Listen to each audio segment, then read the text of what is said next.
Hello students, I am Shalini Singh. As you know, I teach you English, but from today I will teach you SST as well.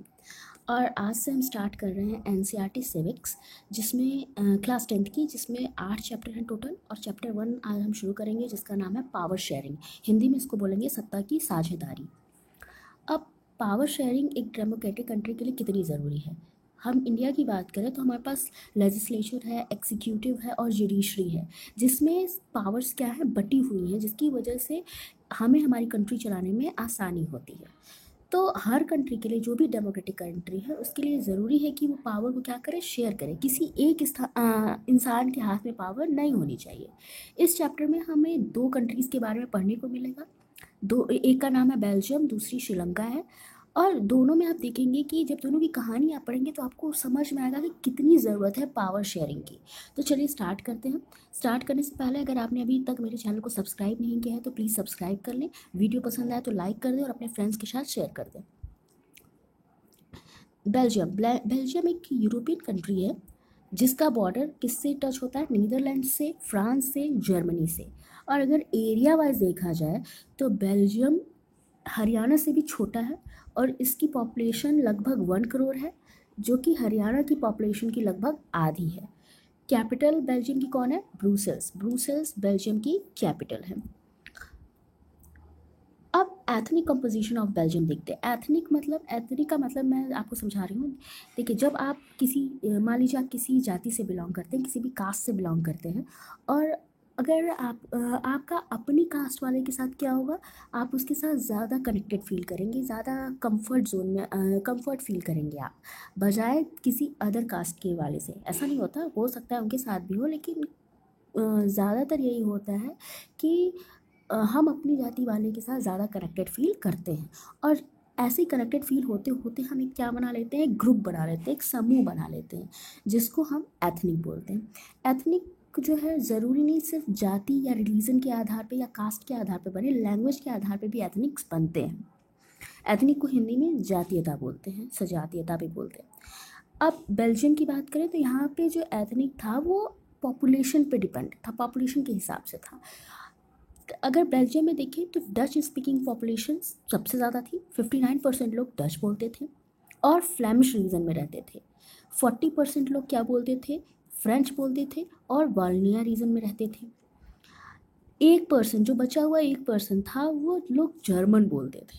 लेकिन जब capital की बात करते हैं Brussels की, तो वहाँ पे सिचुएशन ठीक उल्टी थी। वहाँ पे क्या था, डच स्पीकिंग पॉपुलेशन कम थी और फ्रेंच स्पीकिंग पॉपुलेशन ज़्यादा थी। अब मैप के थ्रू देखते हैं। यहाँ पे जो आपको यहाँ पे नॉर्थ का साइड दिख रहा है, ये फ्लेमिश रीजन है। यहाँ के लोग क्या बोलते हैं, डच बोलते हैं। ये वाला साउथ वाला रीजन क्या है, ये वालिया रीजन है। यहाँ के लोग क्या बोलते हैं, फ्रेंच बोलते हैं। और ये जो बीच में आपको दिख रहा है, ये ब्रुसेल्स है। यहाँ के ज़्यादातर लोग फ्रेंच बोलते हैं, लगभग 80% लोग यहाँ के फ्रेंच बोलते हैं, बाकी बचे 20% डच बोलते हैं। और जो ये एरिया आपको दिख रहा है, ये वाला जो थोड़ा लाइनिंग है, आप लाइनिंग वाला एरिया आप इसको देख सकते हैं। ये एरिया, यहाँ के जो रहने वाले लोग थे वो क्या बोलते थे, जर्मन बोलते थे। आगे बढ़ते हैं। अब आप देखेंगे कि ऐसी ये जो अलग अलग लैंग्वेजेस थी, अलग अलग लैंग्वेजेस के लोग यहाँ पे रहते थे, अपनी अपनी कम्युनिटी उन्होंने बनाई थी। इसकी वजह से कैसे टेंशन हो गई थी, क्या रीज़न थे कि बेल्जियम के लोगों के बीच में टेंशन हुई थी। तो सबसे फर्स्ट रीज़न की अगर हम बात करें तो फर्स्ट रीज़न तो ये था कि मेजॉरिटी तो डच स्पीकिंग लोगों की थी, लेकिन फ्रेंच स्पीकिंग पर्सन भले माइनॉरिटी में थे, लेकिन वो ज़्यादा रिच थे और पावरफुल थे। और डच स्पीकिंग लोगों को क्या मिलती थी, मेजॉरिटी में होने की वजह से उनको इकोनॉमिक डेवलपमेंट और एजुकेशन की बेनिफिट उनको अच्छे मिलते थे। दूसरा अगर देखा जाए तो डच स्पीकिंग जो है वो कंट्री में तो मेजॉरिटी में थे, लेकिन जब कैपिटल की बात आती थी तो वो माइनॉरिटी में हो जाते थे। इस वजह से डच स्पीकिंग लोगों को हमेशा ये लगा रहता था कि कहीं कैपिटल में अगर उनकी मेजॉरिटी नहीं है तो कहीं ऐसा ना हो कि उनको जो बेनिफिट्स मिल रहे हैं वो उनसे छीन जाए। और फ्रेंच लोग ये सोचते थे कि उनकी वो पावरफुल हैं, तो वो धीरे धीरे अपनी पावर्स को क्या करें, बढ़ाएं, और वो भी डच लोगों की तरह बेनिफिट्स ले सकें। अब इसके क्या हुआ था 1950 से लेके 1960 के समय में, 50s और 60s के समय में बेल्जियम में थोड़ा सा टेंशन का माहौल था, थोड़ा लड़ाई झगड़ा वाला माहौल हो गया था, जिसमें दोनों कम्युनिटी के बीच में लगभग ऐसा था कि लड़ाई हो सकती थी। तो इससे निपटने के लिए बेल्जियम के लोगों ने क्या किया, वहाँ के लीडर्स ने क्या किया, हम आइए देखते हैं। अकोमोडेशन इन बेल्जियम, अकोमोडेशन मतलब होता है समझदारी। बेल्जियम ने क्या समझदारी दिखाई, बेल्जियम के लीडर्स ने क्या समझदारी दिखाई।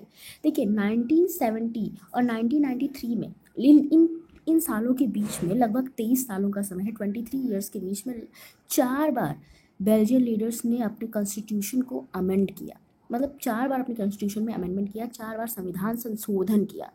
और इससे यहाँ पे फिर एक मॉडल बन के आया बेल्जियम का, जिसकी वजह से जो एक ऐसा मॉडल है जिसको वर्ल्ड की लगभग, अगर सभी कंट्रीज़ को देखा जाए तो कोई भी कंट्री ऐसा मॉडल फॉलो करने में सक्षम नहीं है।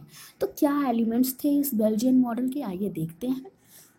और एग्जाम्स में इससे डायरेक्ट क्वेश्चन बनते हैं कि क्या, what were the models of Belgian, what were the elements of Belgium model, कि बेल्जियम मॉडल के एलिमेंट्स क्या थे। तो सबसे पहला तो ये था कि जो कॉन्स्टिट्यूशन बना इनका, उसमें ये हुआ कि फ्रेंच स्पीकिंग मिनिस्टर्स और डच स्पीकिंग मिनिस्टर्स दोनों की संख्या क्या होगी, इक्वल होगी, दोनों की संख्या समान होगी।